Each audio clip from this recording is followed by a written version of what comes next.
ನಿಮ್ಮ ಚಂದು. ಬನ್ನಿ ಇವತ್ತು ಅಮೆಜಾನ್ ಮಳೆಗಾಡು ಪ್ರದೇಶದ ಬಗ್ಗೆ ತಿಳ್ಕೊಳ್ಳೋಣ.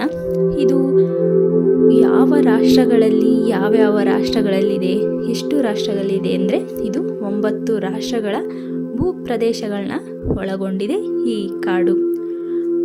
ದಕ್ಷಿಣ ಅಮೆರಿಕಾದಲ್ಲಿರುವಂಥ ವಿಶ್ವದ ಅತ್ಯಂತ ದೊಡ್ಡ ಉಷ್ಣವಲಯದ ಮಳೆಗಾಡು ಈ ಅಮೆಜಾನ್ ಮಳೆಗಾಡು ಪ್ರದೇಶ ಆಗಿದೆ.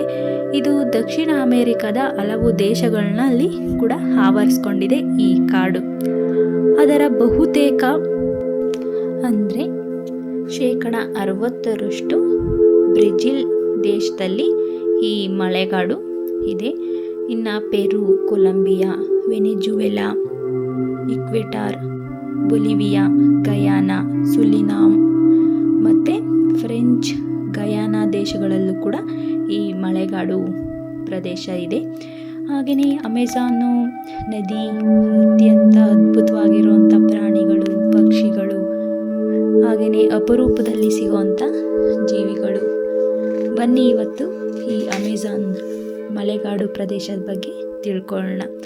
ಮೊದಲನೇದಾಗಿ ಇಲ್ಲಿ ನಾವು ಅಮೆಜಾನ್ ನದಿ, ಇದು ವಿಶ್ವದ ಅತ್ಯಂತ ಪ್ರಸಿದ್ಧ ನದಿಗಳಲ್ಲಿ ಒಂದು. ಈ ಅಮೆಜಾನ್ ನದಿ ಕಾಡಿನ ಪರಿಸರ, ಪ್ರಾಣಿಗಳು ಮತ್ತು ಸ್ಥಳೀಯ ಜನರ ಜೀವನದಲ್ಲಿ ಈ ನದಿಗೆ ಬಹಳ ಮಹತ್ವ ಇದೆ. ಈ ಅಮೆಜಾನ್ ನದಿಗೆ ಹಾಗೆಯೇ ಅದ್ಭುತವಾಗಿರುವಂಥ ಪ್ರಾಣಿಗಳು ಕೂಡ ಇದ್ದಾವೆ. ಕಾಡು ಅಂದರೆ ಮೊದಲೇ ಗೊತ್ತಿರುತ್ತಲ್ವ, ಅಲ್ಲಿ ಅದ್ಭುತವಾಗಿರುವಂಥ ಪ್ರಾಣಿಗಳೆಲ್ಲ ಕೂಡ ಇರ್ತವೆ. ಇಲ್ಲಿ ಜಾಗ್ವಾರ್, ಅನಕೊಂಡ, ಕಾಪಿ, ಬಾರ, ಸ್ಲಾತ್, ಮಂಗಗಳು ಸೇರಿದಂತೆ ಅನೇಕ ಇನ್ನೂ ಹೆಚ್ಚು ಪ್ರಾಣಿಗಳು ಕಂಡು ಬರುತ್ತವೆ. ಇಲ್ಲಿ ಕೆಲವು ಪ್ರಾಣಿಗಳು ಮರಗಳ ಮೇಲೆಯೇ ತಮ್ಮ ಹೆಚ್ಚು ಸಮಯವನ್ನು ಕಳೆಯುವಂತಹ ಪ್ರಾಣಿಗಳು ಕೂಡ ಇದ್ದಾವೆ. ಹಾಗೆಯೇ ಇನ್ನು ಪಕ್ಷಿಗಳು, ಅಮೆಜಾನ್ ಮಳೆಕಾಡನ್ನು ಪಕ್ಷಿಗಳ ಲೋಕ ಅಂತಲೇ ಕೂಡ ಹೇಳ್ಬೋದು. ಇಲ್ಲಿ ಸಾವಿರಾರು ಬಗೆಯ ಪಕ್ಷಿಗಳು, ಬಣ್ಣ ಬಣ್ಣದ ಪಕ್ಷಿಗಳು ಕೂಡ ಇದ್ದಾವೆ. ಇದರಲ್ಲಿ ಮಕಾವ್ ಅನ್ನೋ ಗಿಳಿಗಳು, ಟುಕಾನ್ ಮತ್ತು ಆರ್ಪಿ, ಈಗಲ್ ಇವು ಪಕ್ಷಿಗಳಲ್ಲಿ ಪ್ರಮುಖವಾಗಿರುವಂಥ ಪಕ್ಷಿಗಳು ಇವು ಕೆಲವು.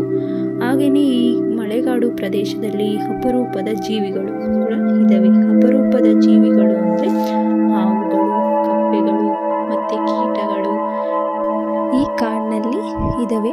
ಹಾಗೆಯೇ ಸರೀಸೃಪಗಳು ಕೂಡ ಬೇರೆ ಬೇರೆ ರೀತಿಯಲ್ಲಿ ವೈವಿಧ್ಯತೆಯಲ್ಲಿ ಇಲ್ಲಿ ಹೆಚ್ಚಾಗಿ ನಾವು ಕಾಣ್ಬೋದು.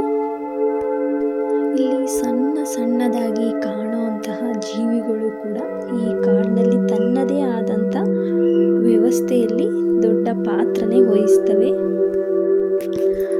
ಇನ್ನು ಈ ಕಾಡಿನಲ್ಲಿರುವಂಥ ಸಸ್ಯಗಳು, ಇಲ್ಲಿ ಯಾವ ಸಸ್ಯಗಳಿದ್ದಾವೆ ಅಂತ ತಿಳ್ಕೊಳ್ಳೋಣ ಬನ್ನಿ.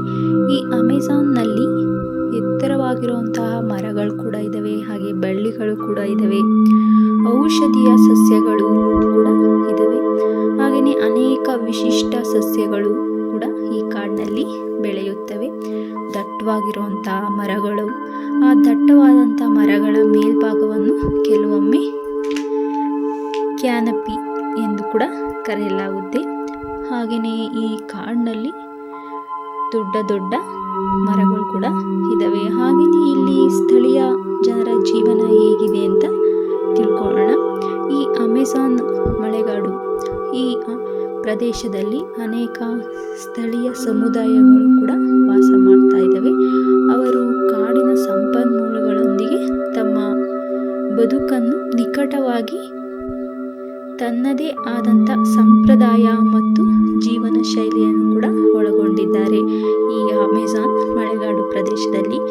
ಈ ಅಮೆಜಾನ್ ಮಳೆಗಾಡು ಪ್ರದೇಶ ಹೆಚ್ಚು ಜೀವ ವೈವಿಧ್ಯತೆಯನ್ನು ಕೂಡ ಹೊಂದಿದೆ. ಈ ಅಮೆಜಾನ್ ಮಳೆಗಾಡು ಅರಣ್ಯನಾಶ ಮತ್ತು ಈ ಬೆಂಕಿಯಂತಹ ಸಮಸ್ಯೆಗಳು ಈ ಪರಿಸರ ವ್ಯವಸ್ಥೆಗೆ ಅಪಾಯವನ್ನು ಮಾಡ್ತಾ ಇದ್ದಾವೆ.